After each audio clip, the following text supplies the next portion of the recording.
Hi, welcome to Jody Genealogy, where every story comes alive and every story has a meaning. If you're fascinated with family roots, untold stories and mysteries that actually shaped real life, then you are in the right place.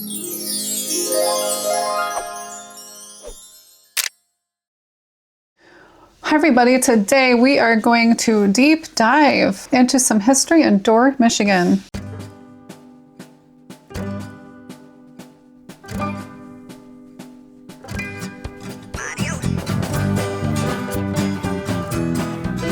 And maybe the town that you live in. Now, this is where I grew up, so we're going to talk about Dorr, Michigan. It once was a quiet little town, like a really small town, 4 corners.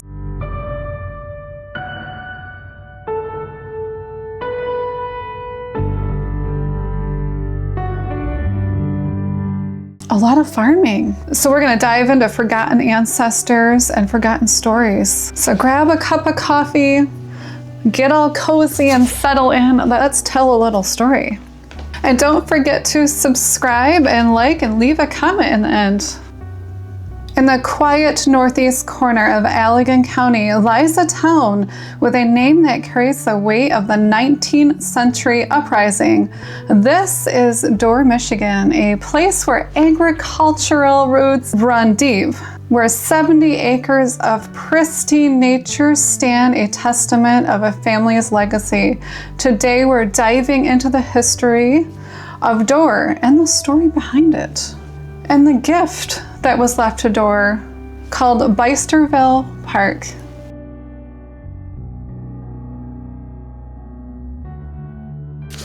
Now, Dorr was founded by Thomas Wilson Dorr.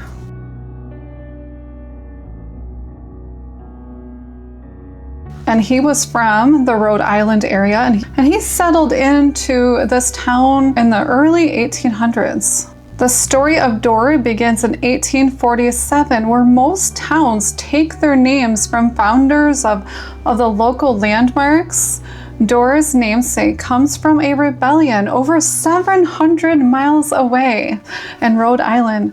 Thomas Wilson Dorr, he was a lawyer who led the Dorr Rebellion in the 1840s to fight for the universal male suffrage. Well, that's interesting. When a settler from Rhode Island arrived in this part of Michigan, he suggested naming the township after his hero. The township officially held its first meeting April 1 of 1847, where interestingly, one of the first orders of business was offering a $15 bounty for the wolves. And wolves were really bad back in this time. I know there was a lot of stories that I've dug up from this town of the wolves and the bears and stuff being really, really bad. And a lot of people tried to settle in with the rivers, and there's a lot of rivers and lakes around Dorr, Michigan. And obviously that's where the animals probably like to get their water too. Dorr started as a lumbering town, but it was the arrival of the railroad in 1869 that put it on the map. Frank Neuman, considered the first settler of what became the village, and surveyed and platted a small little town out. In 1880, Dorr bustled with hubs of hotels and the Birney House and the National Hotel catering to traveling and businessmen. As forests were cleared and towns transitioned into agricultural powerhouses it is today, though it is proudly centered on itself on farm values and family wholesomeness, I guess I would say. It's a really, really great town, and I was very, very lucky to grow up here. Now, while the town grew, the pieces of landscape were wild. In the early 2000s, a massive 70 partial acre was gifted back to the community. That's so nice! John and Josie Bysterveld gave their land to the Township of Dorr. John Bysterveld knew every inch of land, the plants and the animals and the rolling hills. He had a lot of old cars and stuff like that, real old-fashioned farmhouse. It was really neat. So John and Josie, they wanted to make sure their land was never developed. Okay, so here we are on Google, and we are going to take a look back in time, his farmland, and then what it looks like today. And excuse all the noise because my house is under construction. So here is this lovely photo of him standing at his farm side. And I'm going to show you what you can do if you have an address to actually look back. So here you can see, if you pull up Google and you have an address, you can pull it up. And you can have like the satellite views, and you can change them with these little modes over here. This is what it looked like in 2009. Quite a large house. He had a large farmhouse, and it seems like the main entrance was like towards the back that they used. So it was pretty neat. He had some really old cars that used to sit around here. It was definitely a neat place. I just love doing this kind of thing. Okay, this is looking back in 2013, as you can see. Here is the main road in Dorr, and this is our tree that we were looking at.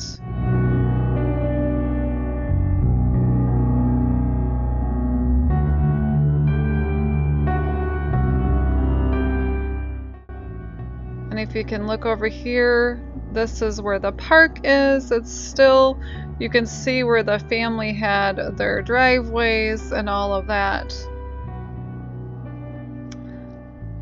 It's really quite neat. It's sad that the house is gone, and unfortunately this is what it looks like today. It looks like this! Oh my goodness, look at that. That's what it looks like, and I notice as I'm driving through Dorr now, it's less and less country, less farmsteads, like hometown anymore, and a lot more construction. However, thankfully, most what he had donated went over this way. And see, here is that entrance right there. So unfortunately, this stuff was sold to a big company, which he probably never thought that's what was going to happen.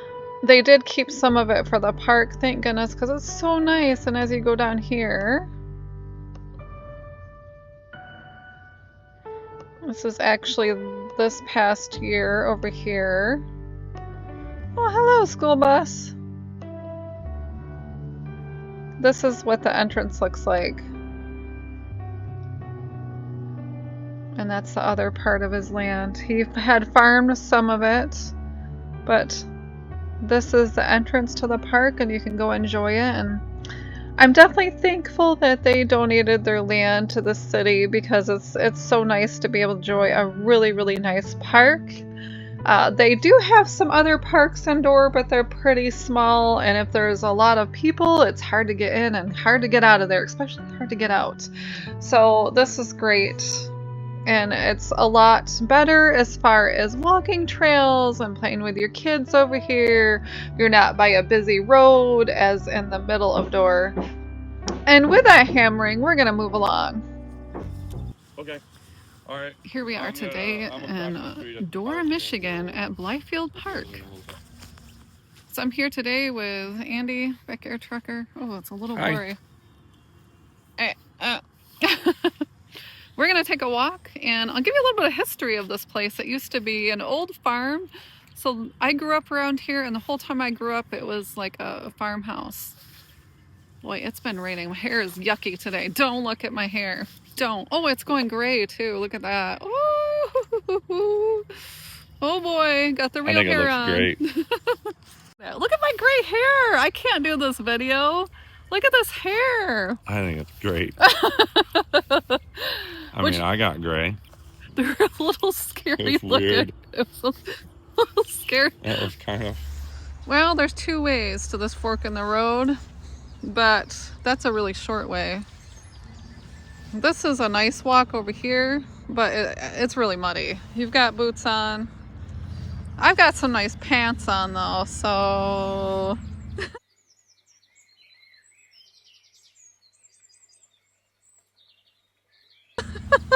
I tucked my socks in. I'm ready to go. Hopefully nobody sees me looking like this, but if there's somebody, come and tell me so I can untuck my pants. Nobody needs to see this hot mess. They say that ticks are going to be really bad in Michigan this year. So when you're walking in a place like this, it's probably better to have your legs tucked in anyway. Hopefully nobody sees me.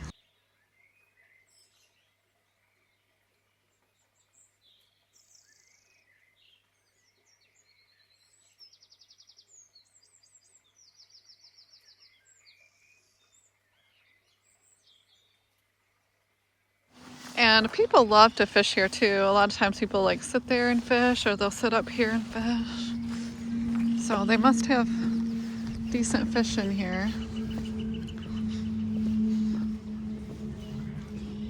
Oh, the sun feels wonderful. Finally get to see the sun.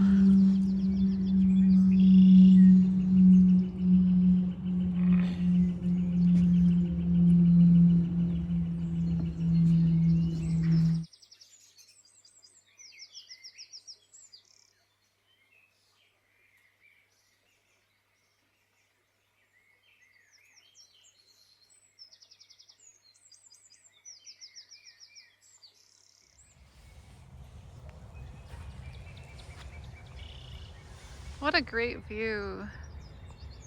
The flag, and there's a nice little playground for kids if you have kids here.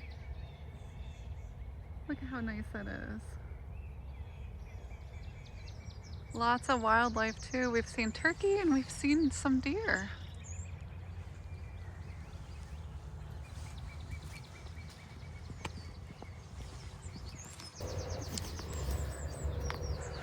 Look at that. We know spring is coming because there are the daffodils popping up. We know they're coming.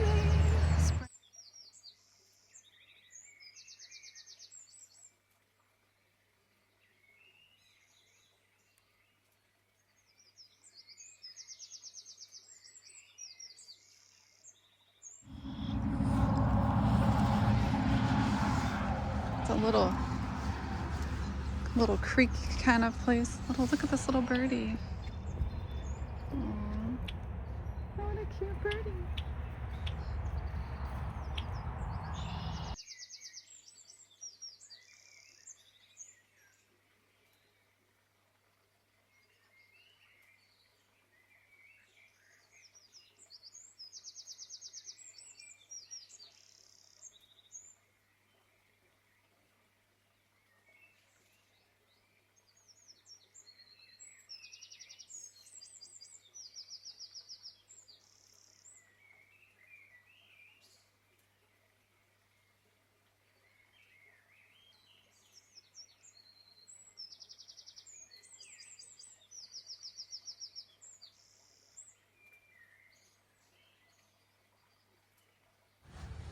And they have a nice picnic area and even a restroom. So we started over here, didn't we? We started over here and made a little loop, right? Yeah, and we can walk the other small loop. Okay. And then there's a larger loop that goes, and you can see some other things, and there's some boardwalks over there. It probably is, I don't know. I ain't afraid of no mud. I got my pants all hiked up.